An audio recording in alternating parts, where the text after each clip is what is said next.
Hello friends, ಇಂದು ನಾವು class 10th world wars and India's role ಎಂಬ ಒಂದು ಚಾಪ್ಟರ್ದು ಮುಂದುವರೆದ ಭಾಗ ಅಂದರೆ ಪಾರ್ಟ್ 2 ಅನ್ನು ನೋಡ್ತಾ ಇದ್ವಿ. ಸೊ ಇವಾಗ ಇಷ್ಟೋ ತನಕ ನಾವು ಏನು ತಿಳ್ಕೊಂಡ್ವಿ ಅಂದರೆ ವರ್ಲ್ಡ್ ವಾರ್ಸ್ ಹೇಗೆ ಕಾಸ್ ಆಯಿತು ಮತ್ತು ಅದರದ್ದು ಪರಿಣಾಮಗಳೇನು ಏನು ಅಂತೆಲ್ಲ ನೋಡಿದ್ವಿ. ಡಿಕ್ಟೇಟರ್ಸ್ ಆದ ಹಿಟ್ಲರು ಮತ್ತು ಮುಸ್ಲಿನಿ ಬಗ್ಗೆನೂ ಸಹ ನೋಡಿದ್ವಿ.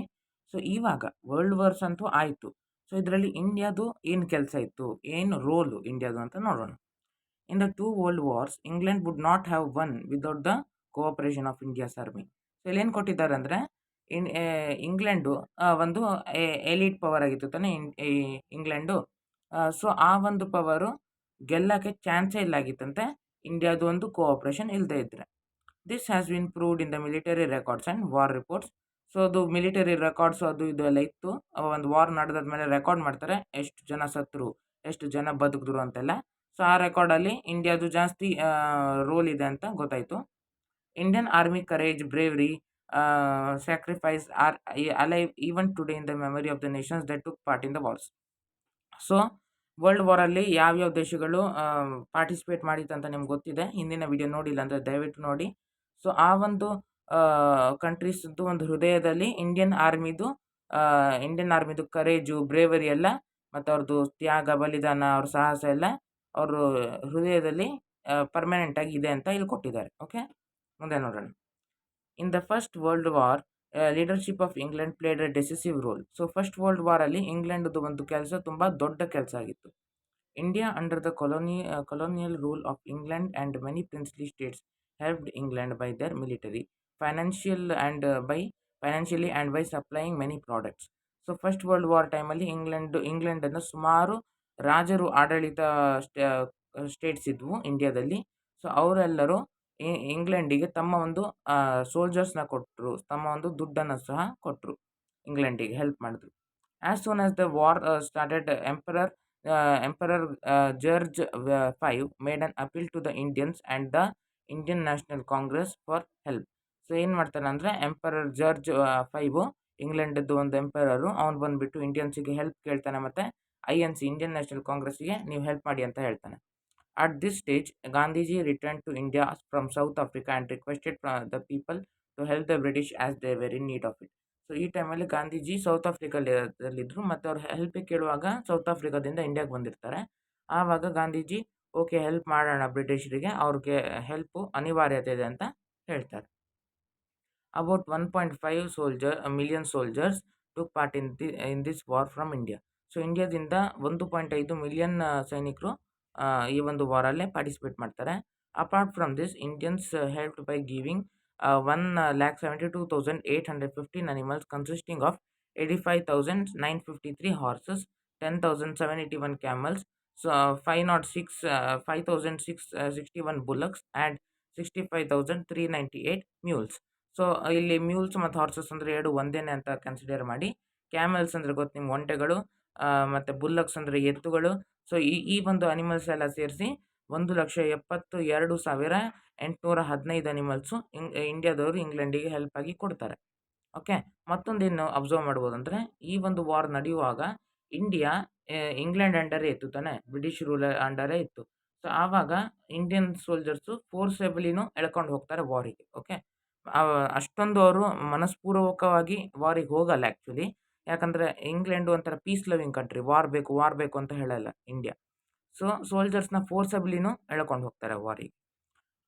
Okay, 7 crores of small arms and ammunition, 6 lakh rifles and so on. So 7 ಕೋಟಿ ಸ್ಮಾಲ್ ಚಿಕ್ಕ ಪುಟ್ಟ ವೆಪನ್ಸ್ನೆಲ್ಲ ಕೊಡ್ತಾರೆ ಇಂಡಿಯನ್ಸು, ಮತ್ತು 6 ಲಕ್ಷ ರೈಫಲ್ಸ್ನ ಅಂದರೆ ಗನ್ಸ್ನ ಕೊಡ್ತಾರೆ, ಬಿಗ್ ದೊಡ್ಡದು AK-47 ಥರ guns. Apart from this, between 1914 to 1918, India supplied 4,19,20,223 garments, raw materials, manganese, mica, timber, tea, rubber were also supplied. So ಸುಮಾರು ರಾ ಮೆಟೀರಿಯಲ್ಸ್ ಆದ ಮ್ಯಾಂಗನೀಸು, ಅದು ಒಂಥರ ಒಂದು ಮಿನರಲ್ಲು, ಮೈಕಾನು ಒಂದು ಮಿನರಲ್ಲೇ. ನೀವು ಮಿನರಲ್ಸ್ ಚಾಪ್ಟರ್ ನೋಡಿದರೆ, ನೋಡಿಲ್ಲ ಅಂದರೆ ನೋಡಿದರೆ ನಿಮ್ಗೆ ಗೊತ್ತಿರುತ್ತೆ. ಟಿಂಬರ್, ಟೀ, ರಬ್ಬರು ಸಪ್ಲೈ ಆಯಿತು.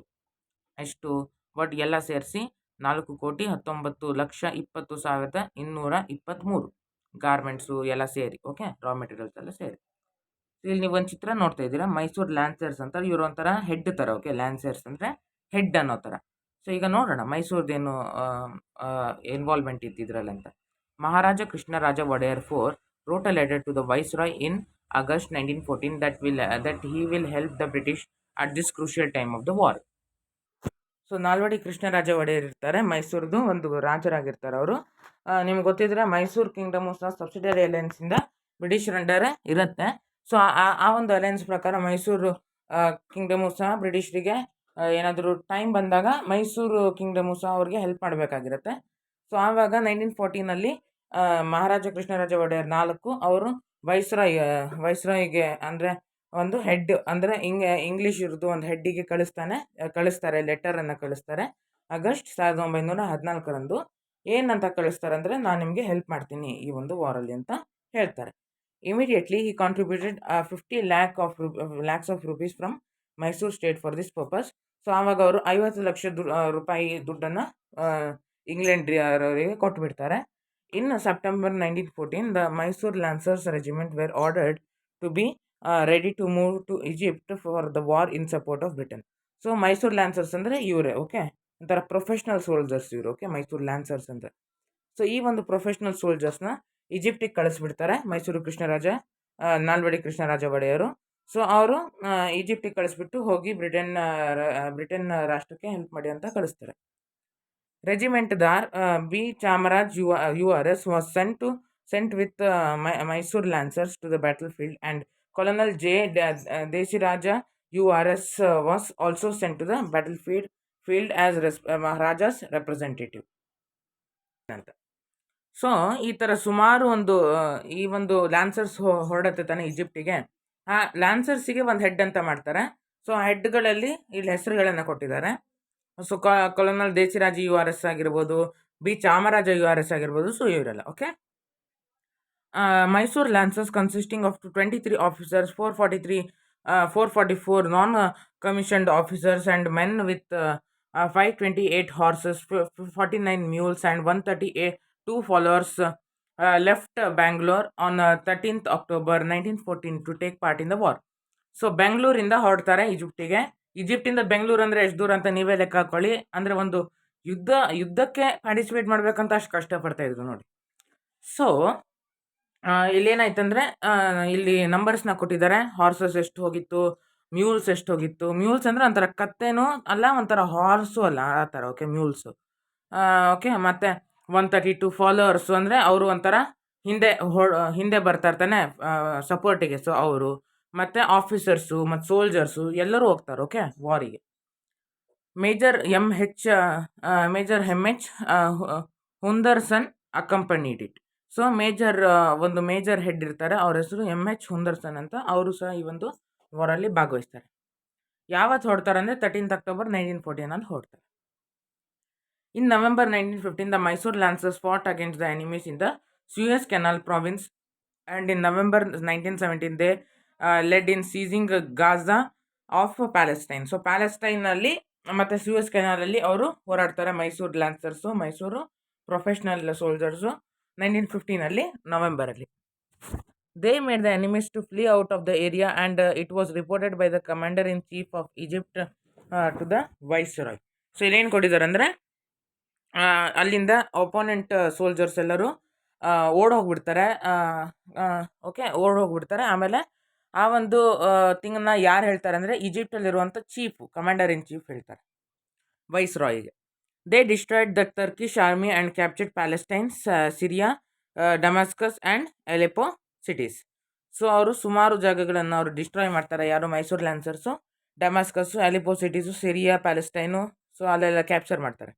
ಮತ್ತು ಟರ್ಕಿಶ್ ಆರ್ಮಿನ ಡಿಸ್ಟ್ರಾಯ್ ಮಾಡಿ ಓಡಿಸ್ಬಿಡ್ತಾರೆ. A prominent part was played by the Mysore Lancers and Jodhpur Lancers in taking control of the Haifa. So ಜೋಧ್ಪುರಿಂದನೂ ಅಂದರೆ ರಾಜಸ್ಥಾನಿಂದನೂ ಕೆಲವೊಂದು ಪ್ರೊಫೆಷ್ನಲ್ ಸೋಲ್ಜರ್ಸ್ ಲ್ಯಾನ್ಸರ್ಸ್ ಹೋಗ್ತಾರೆ.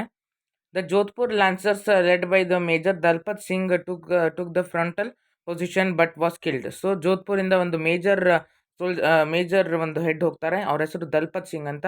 ಅವರು ಮುಂದೆ ನಿಂತ್ಕೊಂಡು ಹೋರಾಡ್ತಾರೆ, ಆದರೆ ಅವರು ಅಲ್ಲೇ ವೀರಗತಿ ಆಗತ್ತೆ ಅವ್ರಿಗೆ. ಸೊ ಅವರು ಅಲ್ಲೇ ಸತ್ತು ಹೋಗ್ಬಿಡ್ತಾರೆ ವಾರಲ್ಲಿ. Captain Aman Singh took command and let the charge straight into the enemy camp. So ಆವಾಗ ಅವ್ರು ತೀರ್ಕೊಂಡಾದ್ಮೇಲೆ ಅಮನ್ ಸಿಂಗ್ ಎಂಬವರು ಕ್ಯಾಪ್ಟನ್ ಆಗಿ ಹೋಗ್ತಾರೆ. ಅವರು ಸ್ಟ್ರೇಟ್ ಆಗಿ ಎನಿಮಿ ಕ್ಯಾಂಪ್ ಮೇಲೇ ದಾಳಿ ಮಾಡ್ತಾರೆ.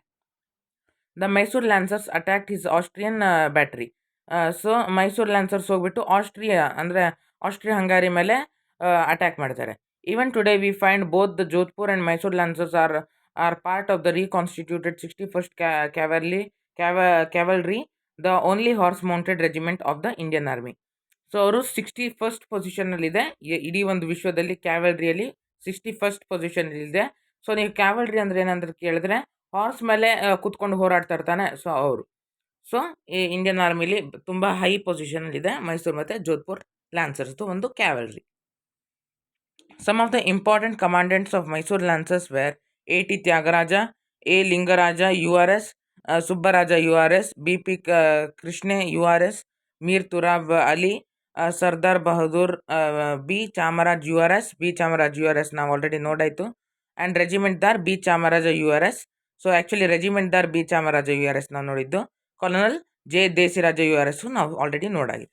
ಓಕೆ, ಇವರೆಲ್ಲರೂ major soldiers of the Mysore lancers.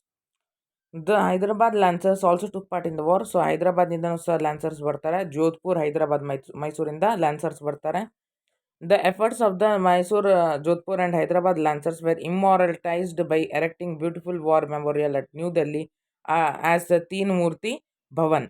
Actually derives its name from the Teen Murtis, that is 3 statues of Mysore, Jodhpur and Hyderabad Lancers at the circle, which incidentally is a Teen Murti Marg. So ಇಲ್ಲೇನು ಕೊಟ್ಟಿದ್ದಾರೆ ಅಂದರೆ ಹೈದರಾಬಾದಿಂದನೂ lancers ಬರ್ತಾರೆ, ಜೋಧ್ಪುರಿಂದನೂ lancers ಬರ್ತಾರೆ, ಮೈಸೂರಿಂದನೂ lancers ಬರ್ತಾರೆ. ಅವರು ತಮ್ಮ ಪ್ರಾಣವನ್ನು ಲೆಕ್ಕಿಸದೆ ಹೋರಾಡ್ತಾರಂತೆ. ಸೊ ಆವಾಗ ಅದಕ್ಕೆ ಅವರನ್ನು ಒಂದು ಗೌರವಿಸೋಕ್ಕೆ ತೀನ್ ಮೂರ್ತಿ ಭವನ್ ಅಂತ ಅವರು ಎಸ್ಟಾಬ್ಲಿಷ್ ಮಾಡ್ತಾರೆ ಡೆಲ್ಲಿಯಲ್ಲಿ, ಒಂದು ಮೆಮೋರಿಯಲ್. ನಾವು ಅವ್ರಿಗೆ ನಮನ ಸಲ್ಲಿಸಬೇಕು ಅಂತ. ಸೊ ಆ ತೀನ್ ಮೂರ್ತಿ ಹೆಸರಲ್ಲೇ ಗೊತ್ತಾಗುತ್ತೆ ನಮಗೆ ಮೈಸೂರಿಂದ ಒಬ್ಬರು ಒಂದು ಟೀಮ್ ಆಫ್ ಲ್ಯಾನ್ಸರ್ಸು, ಜೋಧ್ಪುರಿಂದ ಒಂದು ಟೀಮ್ ಆಫ್ ಲ್ಯಾನ್ಸರ್ಸು, ಹೈದರಾಬಾದಿಂದ ಒಂದು ಟೀಮ್ ಆಫ್ ಲ್ಯಾನ್ಸರ್ಸ್ ಅಂತ. ಓಕೆ, ಅದಕ್ಕೆ ತೀನ್ ಮೂರ್ತಿ ಮಾರ್ಗ್ ಮತ್ತು ತೀನ್ ಮೂರ್ತಿ ಭವನ್ ಅಂತ ಹೆಸರಿದೆ. ಓಕೆ, ಈ ಚಿತ್ರದಲ್ಲಿ ನಿಮ್ಗೆ ತೋರಿಸಿದ್ದು ಮೈಸೂರು ಲ್ಯಾನ್ಸರ್ಸ್. ಓಕೆ, ನೀವು ತೀನ್ ಮೂರ್ತಿ ಭವನ್ ಅಂತ ನೀವು ಕನ್ಫ್ಯೂಸ್ ಮಾಡ್ಕೊಳ್ಬೇಡಿ. 3 ಜನ ಇದ್ದಾರೆ, ಅದು ಸ್ಟ್ಯಾಚ್ಯೂಸ್ ಅಂತ ಅಂದ್ಕೊಳ್ಬೇಡಿ. ಇದು ರಿಯಲ್ ಮನುಷ್ಯರು, ಮೈಸೂರಿನ ಲ್ಯಾನ್ಸರ್ಸ್. ಓಕೆ, ಅದಕ್ಕೆ ಒಂದು ಹೇಳಿಬಿಟ್ಟಿದ್ದೀನಿ, ಅದು ತೀನ್ ಮೂರ್ತಿ ಮಾರ್ಗ್ ಅಂತ ನೀವು ಕನ್ಫ್ಯೂಸ್ ಮಾಡ್ಕೊಳ್ಬೇಡಿ. ಮುಂದೆ ಹೋಗೋಣ.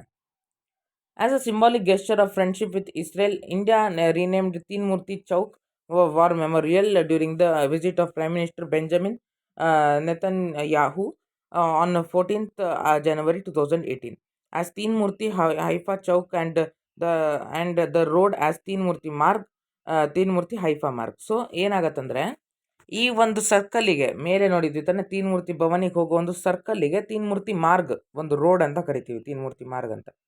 ಆದರೆ ಇಸ್ರೇಲ್ ಜೊತೆ ನಾವು ಚೆನ್ನಾಗಿರೋಂಥ ಫ್ರೆಂಡ್ಶಿಪ್ ಇಟ್ಕೊಂಡಿದ್ವಿ ಆ ಟೈಮಲ್ಲಿ. ಸೊ ಅದರಿಂದ ಆ ಒಂದು ತೀನ್ ಮೂರ್ತಿ ಚೌಕ್ ವಾರ್ ಮೆಮೋರಿಯಲ್ ಅಂತ ಹೆಸರನ್ನ ಚೇಂಜ್ ಮಾಡ್ತಾರೆ. ಭವನಿಂದ ಚೌಕ್ ಮಾಡ್ತಾರೆ. ಮತ್ತು ತೀನ್ ಮೂರ್ತಿ ಮಾರ್ಗಿಂದ ತೀನ್ ಮೂರ್ತಿ ಹೈಫಾ ಚೌಕ್ ಅಂತ ಚೇಂಜ್ ಮಾಡ್ತಾರೆ. ಯಾಕಂದರೆ ಅವರು ಹೈಫಾನ ಗೆದ್ದಿರ್ತಾರೆ ತಾನೆ ನಮ್ಮವರು. ಸೊ ಅದಕ್ಕೆ in spite of all the help taken by England, it did not keep up to its promises and in 1919 it passed the Rowlatt Act which resulted in the Jallianwala Bagh massacre. So ಇಲ್ಲಿ ಒಂಥರ ಇಂಗ್ಲೆಂಡದ್ದು ಒಂದು ದ್ರೋಹ ಅಂತ ಹೇಳ್ಬೋದು.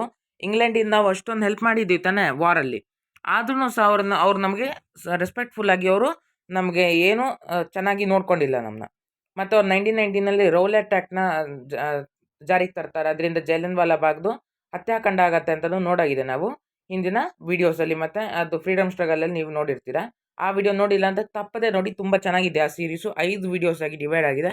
ನೀವು ಅದನ್ನು ದಯವಿಟ್ಟು ತಪ್ಪದೇ ನೋಡಿ. ಓಕೆ, ಚೆನ್ನಾಗಿರೋ ಕಾಮೆಂಟ್ ಹಾಕಿ, ನನಗೂ ಖುಷಿ ಆಗುತ್ತೆ. ಓಕೆ, ಮುಂದೆ ಹೋಗೋಣ. ಅಂದರೆ ಇಲ್ಲಿ ನಾವು ಇಂಗ್ಲೆಂಡದು ಒಂದು ದೇಶ ದ್ರೋಹ ಅಥವಾ ಭಾರತೀಯರಿಗೆ ದ್ರೋಹ ಮಾಡಿದಂತ ನಾವಿಲ್ಲಿ ನೋಡ್ಬೋದು. ಭಾರತೀಯರು ತಮ್ಮ ಪ್ರಾಣವನ್ನು ಲೆಕ್ಕಿಸದೇ ಅವ್ರಿಗೋಸ್ಕರ ಹೋರಾಡಿದ್ರು. ಆದರೆ ಇಂಗ್ಲೆಂಡ್ ನಮಗೇನು ಅದಕ್ಕೆ ಒಳ್ಳೆಯ ರೀತಿಯಲ್ಲಿ ನಮ್ಮನ್ನು ನೋಡ್ಕೊಂಡಿಲ್ಲ. ಉಲ್ಟಾ ಅವ್ರು ನಮಗೆ ಹತ್ಯಾಕಾಂಡನೇ ಮಾಡಿಬಿಟ್ರು ನಮ್ಮದು ಜಾಲಿಯನ್ವಾಲಾ ಬಾಗಲ್ಲಿ. ಓಕೆ, ಮುಂದೆ ನೋಡೋಣ. ಇವಾಗ ಫಸ್ಟ್ ವರ್ಲ್ಡ್ ವಾರಲ್ಲಂತೂ ನಾವು ಇಂಡಿಯಾ ಪಾರ್ಟಿಸಿಪೇಟ್ ಮಾಡಿದ್ದು. ಆಮೇಲೆ ಇಂಗ್ಲೆಂಡು ನಮಗೆ ಚೆನ್ನಾಗಿ ಹೆಲ್ಪು ಮಾಡಿಲ್ಲ ಅಂತ ನಮ್ಗೆ ಗೊತ್ತು. ಮತ್ತು ಇಂಡಿಯಾ ಸೆಕೆಂಡ್ ವರ್ಲ್ಡ್ ವಾರಲ್ಲಿ ಪಾರ್ಟಿಸಿಪೇಟ್ ಮಾಡ್ತಾ ಅದನ್ನು ನೋಡಬೇಕು ತಾನೆ. ಫಸ್ಟ್ ವರ್ಲ್ಡ್ ವಾರಲ್ಲಿ ನಮಗೆ ಒಂಥರ ದ್ರೋಹ ಆಯಿತು. ಆಮೇಲೆ ಸೆಕೆಂಡ್ ವರ್ಲ್ಡ್ ವಾರಲ್ಲಿ ಇಂಡಿಯಾ ಪಾರ್ಟಿಸಿಪೇಟ್ ಮಾಡ್ತಾ ನೋಡೋಣ. World War II was a watershed moment in the modern world history and drastically changed the social and political map of the world. So ನಮ್ಗೆ ಗೊತ್ತಿದೆ ಜರ್ಮನಿದು ಫುಲ್ಲು ಸೋಲ್ಬಿಡ್ತಾರೆ. ಸೊ ಅದ್ರ ಬಗ್ಗೆ ಎಲ್ಲ ನಾವು ನೋಡಾಗಿದೆ ಆಲ್ರೆಡಿ. ಸೊ ಸೊ ಇದರಿಂದ ಇಡೀ ಒಂದು ವರ್ಲ್ಡ್ದು ಪೊಲಿಟಿಕಲ್ ಮ್ಯಾಪೇ ಚೇಂಜ್ ಆಗಿಬಿಡುತ್ತೆ, ಬಾರ್ಡರ್ಸ್ ಎಲ್ಲ ಡಿಫ್ರೆಂಟ್ ಆಗಿಬಿಡುತ್ತೆ. And especially of India under the colonial rule at that time. So ಆ ಟೈಮಲ್ಲಿ ಇಂಡಿಯಾ ಕೊಲೋನಿಯಲ್ ರೂಲ್ ಅಂಡರ್ ಇರುತ್ತೆ ಬ್ರಿಟಿಷರ್ದು. The dominant historical narratives of the world war II have been predominantly Eurocentric. So ಇಲ್ಲೇನು ಕೊಟ್ಟಿದ್ದಾರೆ ಅಂದರೆ historically ನಾವು ನೋಡೋಕೆ ಹೋದರೆ ವರ್ಲ್ಡ್ ವಾರ್ II ಮೇನಾಗಿ ಯುರೋಪ್ಗೋಸ್ಕರನೇ ಯೂರೋಸೆಂಟ್ರಿಕ್, ಅದು ಯುರೋಪಲ್ಲೇ ಜಾಸ್ತಿ ವಾರ್ ಆಗಿದ್ದು. India underwent extraordinary and irreversible changes between the 1939 and 1945. So 1939ಇಂದ 1945ಗೆ ತನಕ ವರ್ಲ್ಡ್ ವಾರ್ II ನಡೆದಿದ್ದು ಅಂತ ನಮ್ಗೆ ಗೊತ್ತು. ಆಲ್ಮೋಸ್ಟ್ ಒಂದು 6 ವರ್ಷ ನಡೆದಿದೆ. ಸೊ ಆ ಟೈಮಲ್ಲಿ ಇಂಡಿಯಾದಲ್ಲಿ ತುಂಬ ಎಕ್ಸ್ಟ್ರಾರ್ಡಿನರಿ ಚೇಂಜಸ್ ಆಗುತ್ತೆ. The entire environment of India underwent change as thousands of natives put on military uniform to fight in places like West Asia, Malaya, Burma, Iraq, Iran, Syria, North and East Africa, Sicily, mainland Italy, Greece, Crete, Cyprus, Ethiopia and Somaliland. So ಇಲ್ಲೇನು ಕೊಟ್ಟಿದ್ದಾರೆ ಅಂದರೆ India ಆದ್ರೂ ಸಹ India full uniform ಹಾಕೊಂಡು soldiers ಎಲ್ಲರೂ ಈ ಒಂದು world war II participate ಮಾಡ್ತಾರೆ. Okay, India was dividing line between Germany and west and Japan in east. So ಜರ್ಮನಿಗೆ ಒಳ್ಳೆಯ ಒಂದು ರೀತಿಯಲ್ಲಿ ಯಾರು ಒಂದು ಯುದ್ಧ ಮಾಡಿದ್ರು, ಜರ್ಮನಿ ವಿರುದ್ಧ ಇಂಡಿಯಾ ವೆಸ್ಟ್ ಸೈಡಲ್ಲಿ, ಮತ್ತು ಈಸ್ಟ್ ಸೈಡಲ್ಲಿ ಜಪಾನ್ ವಿರುದ್ಧ ಇಂಡಿಯಾ ಹೋರಾಡ್ತು. ಯಾಕಂದ್ರೆ ಜರ್ಮನಿ ಮತ್ತು ಜಪಾನ್ ಒಂದೇ ಆಕ್ಸಿಸ್ ಫೋರ್ಸಸ್ ಆಗಿತ್ತು ತಾನೆ, ಆಕ್ಸಿಯಲ್ ಗ್ರೂಪು. ಸೊ ಇವರು ಇಬ್ಬರು ವಿರುದ್ಧ ಇಂಡಿಯಾ ವೆಸ್ಟ್ ಮತ್ತು ಈಸ್ಟಲ್ಲೂ ಹೋರಾಟನ ಮಾಡುತ್ತೆ, ಯುದ್ಧ ಮಾಡುತ್ತೆ. Colonial India's involvement in the war has often been studied against the backdrop of the ongoing freedom struggle, the varying attitudes of Indian National Congress, the Muslim League, and the formation of the Azad Hind Fauj under the Subhash Chandra Bose. So ಇದು ಸುಮಾರು controversies ಬಂದ್ಬಿಡುತ್ತೆ. Indian national Congress, Muslim league ಮತ್ತು ಆಜಾದ್ ಹಿಂದ್ ಫೌಜು ಸುಭಾಷ್ ಚಂದ್ರ ಬೋಸ್ ಅವರು start ಮಾಡಿದ್ದು. So ಏನಾಗುತ್ತಂದ್ರೆ ಸುಭಾಷ್ ಚಂದ್ರ ಬೋಸು ಮೇನಾಗಿ Hitler ಜೊತೆ friendship ಮಾಡಿಕೊಂಡು INAನ ಸ್ಟಾರ್ಟ್ ಮಾಡಿರ್ತಾರೆ, ಇಂಡಿಯನ್ ನ್ಯಾಷನಲ್ ಆರ್ಮಿನ. ಆಜಾದ್ ಹಿಂದ್ ಫೌಜು ಆ್ಯಕ್ಚುಲಿ ಜರ್ಮನಿಯಿಂದನೇ ಹೆಲ್ಪ್ ತಗೊಂಡು ಮಾಡಿರ್ತಾರೆ. ಯಾಕೆ ಮಾಡಿರ್ತಾರೆ ಅಂದರೆ ಅದೇ ಈಗ ಜರ್ಮನಿ ಬ್ರಿಟಿಷರ ವಿರುದ್ಧ ಇದೆ, ನಾವು ಬ್ರಿಟಿಷರ ವಿರುದ್ಧ ಇದೀವಿ ತಾನೆ. ಸೊ ಅದಕ್ಕೇ ಜರ್ಮನಿ ವಿರುದ್ಧ ಏನು ಮಾಡ್ತು, ಜರ್ಮನಿ ಜೊತೆ ಫ್ರೆಂಡ್ಶಿಪ್ ಮಾಡಿಕೊಂಡು ಸುಭಾಷ್ ಚಂದ್ರ ಬೋಸ್ರವರು ಒಂದು ಆರ್ಮಿನೇ ಕಟ್ಟಿಬಿಟ್ರು. ಸೊ ಇದರಿಂದ ಸುಮಾರು ಕಾಂಟ್ರವರ್ಸೀಸು ಇದೆ. ಒಂದೊಂದು ಕಡೆ ಒಂದೊಂದು ಥರ ಸಪೋರ್ಟ್ ಮಾಡ್ತಾಯಿದ್ರು. ಒಂದು ಕಡೆ ಬ್ರಿಟಿಷರು ನಮ್ಮ ಒಂದು ಭಾರತೀಯ ಒಂದು ಸೈನಿಕರನ್ನ ಎಳ್ಕೊಂಡು ಹೋಗ್ತಾಯಿದ್ರು ವಾರಿಗೆ. ಮತ್ತೊಂದು ಕಡೆ ಸುಭಾಷ್ ಚಂದ್ರ ಬೋಸು, ಫ್ರೀಡಮ್ ಫೈಟರ್ಸ್ ಎಲ್ಲರೂ ಜರ್ಮನಿ ಒಂದು ಅಡಾಲ್ಫ್ ಹಿಟ್ಲರ್ದು ಒಂದು ಹೆಲ್ಪಿಂದ ಆರ್ಮಿನೇ ಕಟ್ತಾಯಿದ್ರು. ಸೊ ಈ ಥರ ಒಂದೊಂದು ಕಡೆ ಒಂದೊಂದು ಥರ ಆಗ್ತಾಯಿತ್ತು. Indian resources and soldiers aided the allies in the winning of the war. So Indian resources ಮತ್ತು ಸೋಲ್ಜರ್ಸ್ನ ಫೋರ್ಸಬ್ಲಿ ಅವ್ರು ಎತ್ಕೊಂಡು ಹೋಗಿದ್ರಿಂದ second world war full England ಒಂದು ಟೀಮೇ ಗೆದ್ದು ಬಿಡುತ್ತೆ. ಓಕೆ, ಏನು ಮಾಡೋಕ್ಕಾಗಲ್ಲ, ಒಂದೊಂದು ಸತಿ ಫೇಲ್ಯೂರ್ಸ್ ಆಗುತ್ತೆ. ಅದಕ್ಕೇ ಸುಭಾಷ್ ಚಂದ್ರ ಬೋಸ್ರವ್ರದ್ದು ಒಂದು ಆಜಾದ್ ಹಿಂದ್ ಫೌಜು ಫೇಲ್ ಆಗಿತ್ತು. The new found confidence and belief in their own abilities as national people stemmed not from the nationalist movement aimed against the war, but from the professional experience they gained during the war. So ಏನಾಗತ್ತಂದರೆ ಇದನ್ನು Indians positively ತಗೊತಾರೆ. ಈ ಒಂದು ವಾರಿಂದ ನಾವು ಏನೇನು ಕಲಿಬೋದು, ಏನೇನು ಮಾಡಬೇಕು, ಏನೇನು ಮಾಡೋಕ್ಕಿಲ್ಲ, ನಮ್ಮ ಒಂದು ಇಂಡಿಪೆಂಡೆನ್ಸ್ ತಗೊಳ್ಬೇಕಂತ. ಸೊ ಅದರಿಂದ ಅವರು ತುಂಬ ಪಾಯಿಂಟ್ಸ್ನ ಕಲ್ತ್ಕೊಳ್ತಾರೆ ಇಂಡಿಯನ್ಸು. ಸೊ ಫ್ರೆಂಡ್ಸ್, ಇಲ್ಲಿ ಮೇಲೆ ಸುಭಾಷ್ ಚಂದ್ರ ಬೋಸ್ರವ್ರದ್ದು ಒಂದು ಆಜಾದ್ ಹಿಂದ್ ಫೌಜು ಫೇಲ್ ಆಗಿದ್ರು ನಾವು ಅವರನ್ನು ತುಂಬ ಒಳ್ಳೆಯ ರೀತಿಯಲ್ಲಿ ನಮ್ಮ ಒಂದು ಹೃದಯದಲ್ಲಿ ಇಟ್ಕೊಂಡಿದ್ದೀವಿ. ಅವ್ರು ತುಂಬ great freedom fighter. Okay, so ಅವ್ರದ್ದೊಂದು ಮಾರ್ಗ ಡಿಫ್ರೆಂಟ್ ಆಗಿದ್ರು, ಇಂಡಿಯಾಗೆ ಫ್ರೀಡಮ್ ಬರಬೇಕಂತಲೇ ಅವರು ಹೋರಾಡಿದ್ದು. ಮುಂದೆ ನೋಡೋಣ. England utilise the agrarian products and industrial goods for the war. So ಅವರು ನಮ್ಮ ಒಂದು ಇಂಡಸ್ಟ್ರಿಯಲ್ ಗೂಡ್ಸ್ನೆಲ್ಲ, ನಮ್ಮ ಒಂದು ರಾ ಮೆಟೀರಿಯಲ್ಸಿಂದ ಅವ್ರದ್ದೊಂದು ಇಂಡಸ್ಟ್ರಿಯಲ್ ಗೂಡ್ಸ್ನೆಲ್ಲ ಕನ್ವರ್ಟ್ ಮಾಡಿ ವಾರನ್ನು ಯೂಸ್ ಮಾಡ್ತಾಯಿದ್ರು. ಇಂಗ್ಲೆಂಡ್ ಅಷ್ಟು ದುಷ್ಟ ಆಗಿತ್ತು. The ordnance factories upgraded their technology and expanded the volume of output of war-related industrial goods. So ಅವ್ರದ್ದೊಂದು ವಾರ್ ರಿಲೇಟೆಡ್ ಇಂಡಸ್ಟ್ರಿಯಲ್ ಗೂಡ್ಸ್ ಅಂದರೆ ವೆಪನ್ಸು, ಸೊ ಅದನ್ನೆಲ್ಲ ಅವರು ಜಾಸ್ತಿ ಪ್ರೊಡ್ಯೂಸ್ ಮಾಡೋಕ್ಕೆ ಸ್ಟಾರ್ಟ್ ಮಾಡಿದ್ರು. Thus quantitative and qualitative development of weapons somewhat raised the readiness of the Indian troops during the later part of the Second World War. So war ಮುಗಿತಾ ಬರುವಾಗ Indian ಟ್ರೂಪ್ಸ್ನೆಲ್ಲರೂ ಎಲ್ಲರನ್ನೂ ಅವರು ಫೋರ್ಸ್ ಮಾಡ್ತಾರೆ ಇಂಗ್ಲೆಂಡ್ನವರು ವಾರಲ್ಲಿ ಪಾರ್ಟಿಸಿಪೇಟ್ ಮಾಡಬೇಕಂತ. Okay, the techniques of the small war which the Indian army had learned in the north west frontier ended it while combating Italians in the east Africa. So ಅವರು ಸುಮಾರು ಟೆಕ್ನಿಕ್ಸ್ನು ಕಲಿತಾರೆ ಇಂಡಿಯನ್ ಆರ್ಮಿ. ಸೊ ಈ ಒಂದು ವಾರಲ್ಲಿ ನಾವು ಸುಮಾರು ಟೆಕ್ನಿಕ್ಸ್ನ ಕಲಿಬೇಕು, ಕಲ್ತ್ಕೊಂಡು ನಮ್ಮ ಒಂದು ಇಂಡಿಪೆಂಡೆನ್ಸಲ್ಲಿ ನಾವು ಅದನ್ನು ಯೂಸ್ ಮಾಡಬೇಕು ಅಂತೆಲ್ಲ ಕಲಿತಾರೆ ನಾರ್ತ್ ವೆಸ್ಟಲ್ಲಿ ಮತ್ತು ಈಸ್ಟ್ ಸೈಡಲ್ಲಿ. Okay, intensive training and combined arms techniques enabled the Indian Army to drive back Erwin Rommel's Africa Corps. So Erwin ರಾಮಲ್ಸ್ದು ಆಫ್ರಿಕಾದಲ್ಲಿರುವಂಥ ಒಂದು ಟೀಮ್ ಇರುತ್ತೆ. ಸೊ ಅವರು ಇಂಡಿಯನ್ಸ್ ಬಂದುಬಿಟ್ಟು ಅವರನ್ನು ಓಡಿಸ್ತಾರೆ. The participation of the Indian army in defeating the German armed forces during the second world war is the high water mark in Indian military history.